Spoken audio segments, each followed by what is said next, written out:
is here. Sir. Thanks, ma'am. Okay, so start చేద్దాము Q&A session.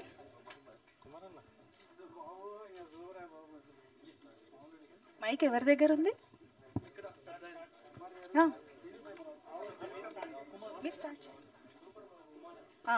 Kumar గారు, come on start. Waiting మీకోసమే వాళ్ళందరూ ఆగారు. మనిషా గారు ప్లీజ్ అండి. రాజ్ గారు, అంటే మనకి ప్యారలల్ సినిమాని ఎంకరేజ్ చేయటం అనేది రీసెంట్ టైమ్స్లో తగ్గింది సార్. అంటే మనకి స్టార్ మూవీస్ కానీ ఒక ఇమేజ్ బేస్డ్ స్టోరీస్ కానీ అవి ఎంత ఎంజాయ్ చేస్తామో, విశ్వనాథ్ గారు బాపు గారు ఉన్నప్పుడు ప్యారలల్ సినిమా కూడా అంతే బాగా రన్ అయ్యేది. మనకి శంకరాభరణం కానీ స్వాతిముత్యం కానీ అవన్నీ కూడా ఇలాంటి థీమ్స్, ఆకలి రాజ్యం ఇలాంటి థీమ్స్ ఈ మధ్య తగ్గాయి. కాకపోతే ఏంటంటే ఎక్కడో చోట విరోధి అనే ఒక సినిమా వచ్చినప్పుడు మళ్ళీ మనకి విరోధి కానీ అంకురం కానీ లేకపోతే జై భీమ్ కానీ ఇలాంటి సినిమాలు వచ్చినప్పుడు మళ్ళీ ప్రొవోక్ అవుతుంటాం, అరే ఇలాంటి సినిమాలు మిస్ అవుతున్నాం, మళ్ళీ ఇలాంటి సినిమాలు చూడట్లేదని. కానీ 23 సినిమా చూస్తున్నప్పుడు మాకు అనిపించింది ఏంటంటే ఇది ఒక కత్తి మీద సాము లాంటి సినిమా సార్. అంటే మీరు విక్టిమ్స్ తరపున లేరు, బాధ పెట్టిన వాళ్ళ తరపున సినిమా ఇది. బాధ పడిన వాళ్ళ తరపున సినిమా కాదు, బాధ పెట్టిన వాళ్ళ తరపున సినిమా. ఆ కథను తీసుకొని మమ్మల్ని కన్విన్స్ చేయాలి. ఒక దర్శకుడిగా రైటర్గా ఎంత టఫ్ జాబ్ అనిపించింది మీకు? సార్ ఇది చాలా టఫ్ ఫిలిం సార్ చేయడానికి. ఎందుకంటే నేను అప్పుడు జస్ట్ 19 years సార్. ఈ చిలకలూరిపేట బస్ జరిగినప్పుడు నా ఇమ్మీడియట్ ఇన్స్టింక్ట్ అవుతే అసలు వీళ్ళని ఆ డైలాగ్ రాసిందే ఎగ్జాక్ట్లీ నా ఫీలింగ్ సార్. అక్కడ లాయర్ చెప్తుంది వీళ్ళు రాళ్ళతో కొట్టి స్ట్రీట్స్ మీద వీళ్ళని ఊరేయాలి అనేది. సో ఆ స్టేట్ ఉన్నదాన్ని మళ్ళీ ఒకసారి ఎందుకు చేస్తుంటారు ఏంటి అని ఈ యాంగిల్ అసలు ఆలోచించడానికే నాకు ఒక 20-30 years పట్టిందండి ఆ విజ్డమ్ రావడానికి, ఇంకొక కోణంలో నుంచి చూడ్డాం. బట్ ఈ సినిమా విక్టిమ్స్ సైడ్లో నుంచి కూడా ఉందండి. ఒక అమ్మాయి మీరు గుర్తుంటే మూవీలో వాళ్ళ సైడ్లో నుంచి విక్టిమ్స్ అసలు యాక్చువల్గా వీళ్ళ పరివర్తన అంతా కూడా విక్టిమ్స్ సైడ్ నుంచి వచ్చిన పరివర్తనే అండి. విక్టిమ్స్ని కలిసిన తర్వాత అసలు పాపం వాళ్ళు తప్పు లేకుండా ఏం లేకుండా ఒక బస్సులో వెళ్ళిపోతే వాళ్ళ నాన్న రాకపోతే వాళ్ళ పరిస్థితి ఏంటి? అప్పుడు వరకు ఆ అమ్మాయి గ్రాఫ్ మేబీ చదువుకొని మంచి చదువుకొని ఇంజనీరో డాక్టరో లేదా ఇంకేదన్నా జాబ్ చేసుకుంటూ వెళ్ళేదేమో, ఒక్కసారి తండ్రి చనిపోతే వాళ్ళ లైఫ్ ఏమైపోతుంది అనేది. అది కూడా మీరు అన్నట్టు కత్తి మీద సాము లాంటిది. ఇటు విక్టిమ్స్ ఎంత బాధపడి ఉంటారు, ఒక చిన్నగా చాలా పెద్ద తప్పు చేసిన ఒక్క తప్పుతో జీవితం ఎలా ఇదైపోద్ది అనేది వాళ్ళ గిల్ట్ రిపెంటెన్స్ ఒక సైడ్ విక్టిమ్స్ రెండు బ్యాలెన్స్ చేస్తూ ట్రై చేశానండి ఈ ఫిల్మ్. అంటే ఇప్పుడు ఇంకొక మాట సార్, అంటే because you are an educated man, ఇక్కడ all are equal but some are more equal అని జార్జ్ ఆర్వెల్ కూడా మీరు పెట్టారు. But every crime that happened anywhere in the world that is pertaining to certain particular stipulated period of time or a point of time or a stage of society or an angle of understanding between groups and people. Adi that does not really apply to all the time slots. Adi eppudo jarigindi. Now the society has so much evolved and justice also so much evolved, right? How do you think that this is justified according to the present norms of the society? అంటే మీరు ఏం చెప్తారు sir? Sir ఇప్పుడు కొన్ని importance incidents మళ్ళీ గుర్తు చేయడానికి ఏంటంటే అది రెచ్చగొట్టడానికి కాదు సార్, కాకపోతే రీజన్ ఏంటంటే దానిలో నేర్చుకోవడానికి. సో ఇది జరిగింది చాలా రీసెంట్ 90s, అది చాలా పాతకాలం కాదు. రెండోది ఏంటంటే అప్పటికన్నా ఇప్పుడు ఇంకా కొంచెం దారుణంగా ఉంది పరిస్థితి. ఒక జస్టిస్ అనేది అప్పుడు సరే అందరికి సమానం లేదా, ఇప్పుడైతే ఇంకా దారుణంగా ఉంది. ఒక జర్నలిస్ట్కి 24 hours బెయిల్ వచ్చేస్తుంది సుప్రీంకోర్టులో, ఒక జర్నలిస్ట్కి 2 సంవత్సరాలు తర్వాత వస్తుంది. ఇంతకన్నా అన్యాయం ఇంకా ఇంబ్యాలెన్స్ ఏ సొసైటీలో ఎక్కడ కనిపిస్తుందండి మీకు law? So that's exactly is the film about that the law is not for equal for everyone. మీకు పవర్ డబ్బులు, this slogan or this agitation has been in vogue since a very very long time, not today. ఇప్పుడు court cinema ఉందనుకోండి, that's a law that is not being enlightened about by anybody. ఇలా ఉందా అనే కొత్త point అందరికీ. ఇప్పుడు the injustice between groups among the society, fellow beings, everything that has been in the vogue. అది రకరకాల షేప్స్లోనో రకరకాల ఫార్మ్స్లోనో ఉంటే ఉండొచ్చు. Okay, what can the society present at this point of time can really learn from this అండి, in your perception or reckoning?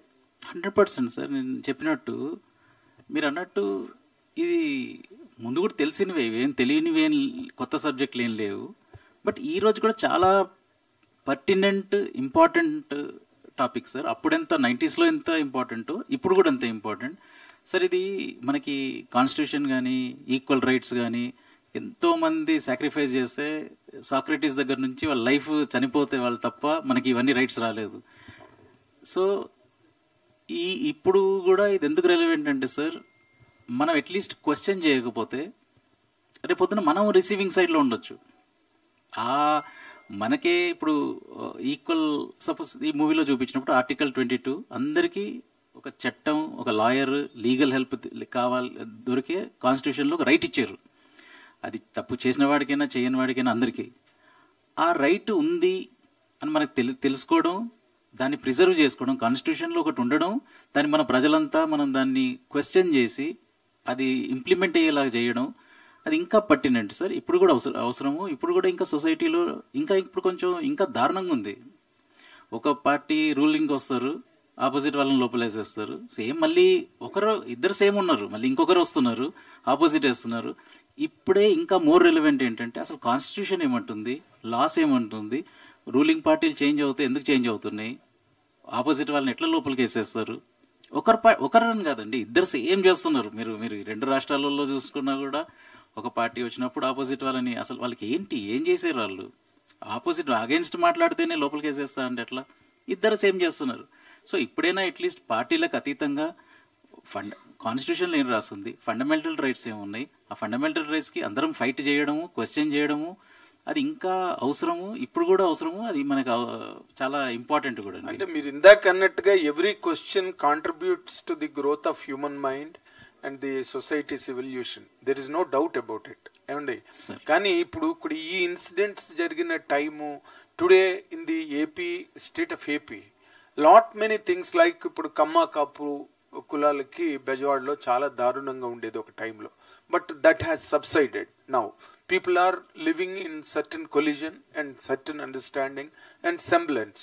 Okay, ఇప్పుడు ఇలాంటి జరిగినప్పుడు కూడా అప్పుడు ఎరప్ట్ అయిన ఇమోషన్స్ కానీ, ఎక్స్ప్లోడ్ అయిన టెంపర్స్ కానీ, అవన్నీ ఇప్పుడు తీసుకొచ్చి స్క్రీన్ మీద మళ్ళీ చూపించడం వల్ల what the justification you can really present to the society అండి? సార్ మీరు జర్నలిస్ట్గా వార్తలు చూస్తున్నారేమో, రీసెంట్గానే పవన్ కళ్యాణ్ గారు అసెంబ్లీలో చెప్పారు మన దగ్గర చాలా ఈ క్యాస్ట్ ఫీలింగ్, క్యాస్ట్ ప్రెజుడిసెస్ ఉన్నాయని. సో మీరు అన్నట్టు ముందున్నట్టు అవన్నీ ఏమీ లేకుండా అందరూ చాలా ఈక్వల్గా ఉంటే డిప్యూటీ చీఫ్ మినిస్టర్ అసెంబ్లీలో ఆ మాట అనాల్సిన అవసరమే లేదు. అంటే పొలిటికల్ బేస్ లో అది ఉందండి. దట్ ఈస్ నాట్ సపోజ్ లేదనుకోండి, మీరు అన్నట్టు అసలు డిస్క్రిమినేషన్ లేదు, ప్రెజుడిసెస్ లేవు అని అనుకుందాం. అప్పుడెప్పుడో ఉండేవి, ఇప్పుడు లేవు అని అనుకుంటే ఒక డిప్యూటీ సీఎం అసెంబ్లీలో చెప్పాల్సిన అవసరమే లేదు కదండి. అసలు ఇర్రెలవెంట్ టాపిక్ కదా, క్యాస్ట్ అనేది ఇర్రెలవెంట్ టాపిక్ అవుతే ఒక ఇర్రెలవెంట్ టాపిక్ని ఎందుకు, మనకి ఒక ప్రాబ్లం ఉంది అని అట్లీస్ట్ గుర్తించదు, దాని సొల్యూషన్ ఉంది అనట్లేదు. ప్రాబ్లమే లేకపోతే ఎందుకు రేజ్ చేసినట్టు అనేది first question.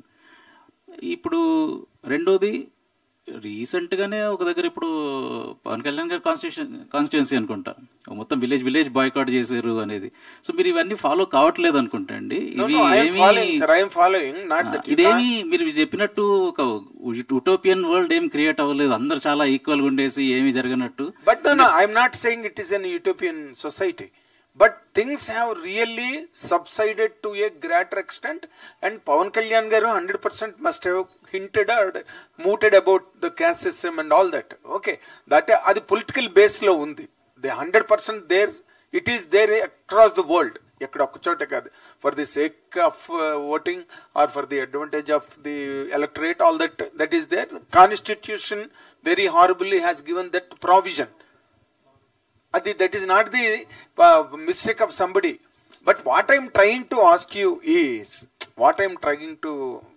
you from the last previous 3-4 questions, ఈ సినిమా ద్వారా ఇప్పుడు నేను అన్నది ఏంటంటే ఇప్పుడు కోర్టు లాంటిదంటే మనకు తెలియదు అసలు అది రైట్. అది ఆ పోస్కోవో పోక్సోవో అసలు సరిగ్గా పలకడమే చాలా మందికి తెలియలే. But it has opened the vent of understanding to many people. ఇందులో మీరు కొత్తగా ఏం చెప్తారు అన్నది నేను అడుగుతున్నా. Correct sir. ఇది సోషల్ జస్టిస్ పార్ట్ ఓన్లీ ఒక పార్టే సార్. ఈ ఫిలింలో మేజర్ థీమ్ ఏంటంటే, సరే వీళ్ళు చాలా పెద్ద తప్పు చేశారు, వీళ్ళనే కాదు సార్, ఇప్పుడు దొంగలు ఉన్నారు, వాళ్ళు ఉన్నారు, వీళ్ళు ఉన్నారు, వీళ్ళు మెయిన్ ప్రిజన్కి వెళ్తారు. జైలుకి వెళ్ళిన తర్వాత వాళ్ళకి అసలు మనం ఇప్పుడు నెక్స్ట్ స్టెప్స్ ఏంటి? జైల్లో వాళ్ళు ఇప్పుడు కోర్టు ఏమో 2 సంవత్సరాలు ఉండాలంటారు. సో 2 సంవత్సరాలు ఉన్నారు, తర్వాత మారకుండా వెళ్ళిపోతే, ఓ దొంగ లోపలికి మారకుండా వెళ్ళిపోతే వాళ్ళు మీ ఇంట్లోనే దొంగతనం చేస్తారు వాళ్ళు వెళ్ళి. సో ఈ మూవీతో మనం చెప్పాల్సింది ఏంటంటే సార్, మీ క్యాష్ అనేది చాలా చిన్న పార్ట్, మనం చాలా ఎక్కువసేపు డిస్కస్ చేసాం కానీ మూవీలో అంత పెద్ద రెలవెన్స్ లేదండి. కానీ main point is prisoner reforms గురించి. సో 2 విధాలుగా మనం as a society, prisons, politicians అందరం దానికి సైకాలజిస్టులు ఇంకా ట్రైనింగ్ ప్రోగ్రామ్స్తో ఆ రిఫార్మ్ గురించి వర్క్ చేయాలి ఫర్ 2 రీజన్స్ అండి. ఒకటి ఏంటంటే హ్యూమన్ రైట్స్ పాయింట్ ఆఫ్ వ్యూగా ఎంపతి, ఒక హ్యూమనిస్ట్గా మనం అరే పాపం చేశారు, వాళ్ళ పరిస్థితులు ఏమైనా ఉండొచ్చు, చదువు లేకపోవచ్చు, డబ్బులు లేకపోవచ్చు, ఏ పరిస్థితుల్లో చేశారో మనకు తెలియదు. బట్ అట్లీస్ట్ ఆ కొంచెం సహానుభూతి చూసి వాళ్ళకి రిఫార్మ్ అవుతే బాగుంటుంది అనుకోవడం ఫస్ట్ థింగ్ అండి. సరే లేదనుకుందాం, మన ఓన్ సెల్ఫిష్ రీజన్స్ కోసమైనా ఆ ప్రోగ్రామ్స్ ఇంప్లిమెంట్ చేసి వాళ్ళు మారేలాగా మనం రీసోర్సెస్ అన్ని ప్రొవైడ్ చేయాలి ప్రిజన్లో. రీజన్ ఏంటంటే వాళ్ళు మారకుండా అవుతే వాళ్ళు మళ్ళీ మీ ఇంట్లోనే దొంగతనం చేస్తారు, మీ అమ్మాయిలకే ప్రాబ్లం అవుతుంది, మన వాళ్ళకే అవుతుంది. సో అది మెయిన్ థీమ్ అండి. ప్రిజన్ రిఫార్మ్స్ ఈ మూవీలో అన్నిటికన్నా మెయిన్ థీమ్.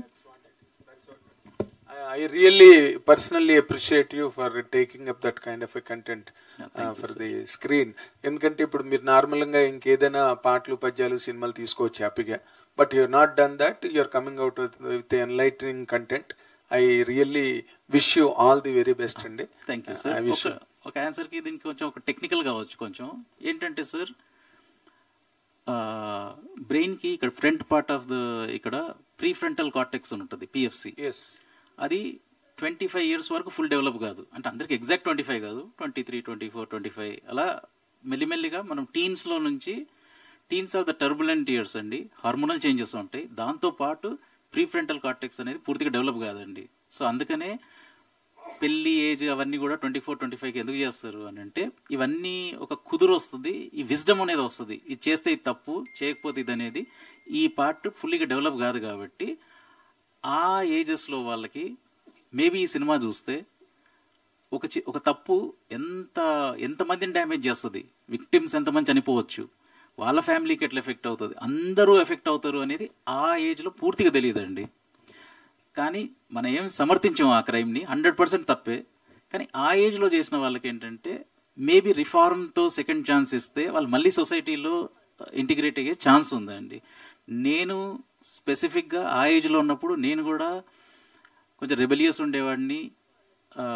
నా దురదృష్టం ఉంటే నేను కూడా మేబీ ఆ సైడ్లో కొంచెం వెళ్ళే ఛాన్సెస్ ఉండేవి, ఆ కోపంతో దాంతో దీంతో. మీరు చూస్తే ఆ ఏజ్లోనే కొంతమంది నక్సల్స్కి జాయిన్ అవుతారు, కొంతమంది వేరే అది ఆ టైం అలాంటిదండి. సో అందుకని నేను పర్సనల్గా కొంచెం అటాచ్ అవుతాను ఆ ఏజ్లో చేసే ఎవరైతే క్రిమినల్స్ ఉంటారో, తప్పు చేసిన వాళ్ళు ఉంటారో. నాకు కొంచెం అదృష్టంతో అటువైపు వెళ్ళలేదేమో అనేది నాకు అసలు సాఫ్ట్ కార్నర్ ఉంటుందండి వాళ్ళతో. సో ఆ పాయింట్ ఆఫ్ వ్యూలో ఒక సెకండ్ ఛాన్స్ అట్లాంటి వాళ్ళకి, అందరికీ కాదండి, ఎవరికైతే 5 థింగ్స్ ఉంటాయండి జైలుకి వెళ్ళిన తర్వాత. ఫస్ట్ అనేది యాక్సెప్టెన్స్, ఈ తప్పు చేసేమో అని యాక్సెప్ట్ కావడం. కానీ యాక్సెప్ట్ చేస్తేనే మారిపోరండి, లేకపోతే అందరూ కూడా అప్పుడు ఏదో సరే తప్పు అయిపోయింది అంటే మారరు. ఫస్ట్ స్టెప్ అండి యాక్సెప్టెన్స్. తర్వాత గిల్ట్, అయ్యో ఇంకొకరికి మన వల్ల ఇంకొకరికి ఒక హాని జరిగిందని. తర్వాత మారడం, అది మెల్లిగా జరుగుతుందండి. సైకాలజిస్టులు ఇప్పుడు ఒక 12 years 20 years పనిచేసిన వాళ్ళందరితో డిస్కస్ చేసి ఎట్లా చేస్తారు, ఎందుకు చేస్తారు అనేది, వాళ్ళది ఎట్లా మారుస్తారు అనేది మొత్తం రీసెర్చ్ చేసి చేసిన సినిమా అండి ఇది. వీళ్ళని కలిసారా సార్ జైల్లో? నేను మిస్సెస్ని కలిసానండి. వాళ్ళని మొత్తము భరద్వాజ్ సార్ కలిసారు. సో భరద్వాజ్ గారు సార్, నేను మొత్తం అన్ని ఇంటర్వ్యూస్ చేయడం అన్ని చేయడం సార్తో. ఇంకా మిగతా కొన్నేమో మిగతా క్రిమినల్స్ మాట్లాడి చేసినవన్నీ. అంటే మనకి కొంచెం సిమిలర్ కాన్సెప్ట్ లాగా అనిపిస్తుంది. జనగణమన అనే ఒక మూవీ వచ్చింది, పృథ్వీరాజ్ సుకుమారన్ గారిది. సేమ్ అంటే ఇలాగే విక్టిమ్స్ సైడ్ నుంచి ఓపెన్ అయ్యే సినిమా అది. సో ఈక్వల్ కాన్సెప్ట్స్ అంటే అవి స్టార్ కాస్ట్ లేకపోతే ఆ ప్రజెంటేషన్ స్కేల్ ఆఫ్ వేరే వాళ్ళు ఉంది, కానీ మోటివ్ ఆఫ్ ద సినిమా కూడా కొంచెం ఈక్వల్గా అనిపించింది. నా చాలా డిఫరెంట్ అండి story line, completely different story line అండి. హాయ్ రాజ్ గారు, దిస్ ఇస్ రాణి. సో ఇందులో ముఖ్యంగా మీరు 2 వర్గాల మధ్య జరిగిన దాన్ని చూపిస్తున్నారు. అందులో అంటే బాధ్యులు ఒకరైతే బాధితులు ఇంకొకరు ఉన్నారు. కానీ 2 వైపులా ఇద్దరు స్టోరీ చెప్పేటప్పుడు సో మొత్తంగా ఒకళ్ళు అంటే మాది ఇంకా తక్కువ చేసి చూపించారు, అది బాధ్యతలు అవనివ్వండి బాధితులను అవనివ్వండి. సో మరి రెండింటిని ఎలా బ్యాలెన్స్ చేయగలిగారు? ఒక్కటే మీరు చాలా చాలా మంచి క్వశ్చన్ చెప్పారండి. ఇది ఈ ఫిలింలో ఏ యాంగిల్లో కూడా క్రిటిసిజం వచ్చే ఛాన్స్ ఉందండి, ఛాన్స్ వస్తుంది కూడా. ఒకరేమో మమ్మల్ని కొంచెం నెగిటివ్గా చూపించారంటారు, ఒకటేమో మాది సరిగ్గా చూపించలేదని అంటారు, ఒకరు ఒక సైడ్. మ్యాక్సిమం నాకు తెలిసినంత వరకు అయితే చాలా ఆనెస్ట్గా తీసానండి. ఎక్కడ ఒక సైడ్స్ తీసుకోకుండా ఆబ్జెక్టివ్గా రీసెర్చ్ చేసాను, అంతేగాని నా పర్టికులర్ అజెండా అసలు పెట్టలేదండి. అంటే వీళ్ళకి నేను వీళ్ళ సైడ్ తీసుకుంటాను, వీళ్ళ సైడ్ తీసుకుంటాను.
ఆ యాక్సిడెంట్లో జరిగింది కానీ తెలిసి చేసినా తెలియకపోయినా చాలా పెద్ద నేరం అది. 23 మంది చనిపోయారండి, అది టైటిల్ 23. మీరు ఏదైతే ఎవరినైతే సపోర్ట్ చేస్తున్నారో వాళ్ళని ఇలాగే చాలా మంది ఇలా మేము న్యాయం చేసి నిజంగా తప్పు చేసిన వాళ్ళు కూడా మారకుండా కూడా ఈ సినిమా చూసిన తర్వాత మాలో మార్పు వచ్చింది, కానీ మేము ఇంకా జైలు శిక్ష అనుభవిస్తున్నాము, అలాంటివి ఏమన్నా వచ్చే అవకాశాలు ఏమన్నా ఉంటే ఏంటి? ఈ సినిమా తీసిందే సరే, మిగతా వాళ్ళు ఎక్కువ మంది చూసి సరే కొంతమంది ఇన్ఫ్లుయెన్స్ అయ్యే అవకాశం ఉంటది కదా. అది మూవీ తీయడం రీజనే అదండి. మూవీ తీయడం ఫస్ట్ మూవీ కంప్లీట్ చేయడమే కష్టం కదండి. ఒక టార్గెట్ ఆడియన్స్ ఎత్తుక్కుంటాం కదా.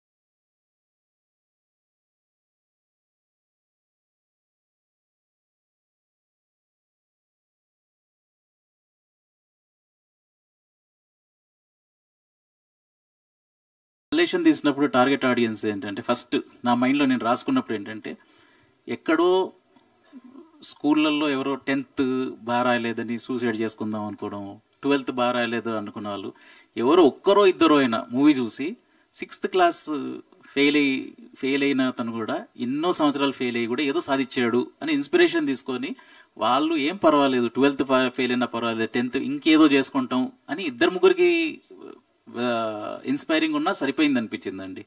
అది ఆ రీజన్ మూవీ థియేటర్. 8 AM చేసినప్పుడు కోవిడ్ తర్వాత మనం అందరం ఎంతో అంత మెంటల్గా ఎఫెక్ట్ అయ్యామండి. యాంగ్జైటీ కావచ్చు, అయ్యో డబ్బులు ఏమవుతాయి, మన జాబులు ఏమైతే అందరూ ఆ దాని గురించి అసలు యాక్చువల్గా మనకన్నా ఇంకా ఎక్కువ మెంటల్ హెల్త్ సఫర్ అయ్యే వాళ్ళది ఏంటి పాయింట్ ఆఫ్ వ్యూ అన్న తర్వాత ఎవరికైనా కొంతమందికైనా అరే ఇట్లా ప్రాబ్లం ఉన్నప్పుడు మిగతా వాళ్ళు అరే వీళ్ళు మెంటల్ అట్లా ఇట్లా అంత పెద్ద హార్ష్ వర్డ్స్ వాడకుండా ఓకే వీళ్ళకి ఈ ప్రాబ్లం అయ్యి ఉంటుంది, మనం ఎట్లా అర్థం చేసుకుందాం అని కొంతమంది మారినా, లేదా మెంటల్ హెల్త్తో ఎఫెక్ట్ అవుతున్న వాళ్ళైనా కొంతమంది అయినా అరే మన సైడ్ ఒకరు ఆలోచించారు అని చాలా తక్కువ టార్గెట్ ఆడియన్స్ పెట్టుకున్నాను. అదృష్టం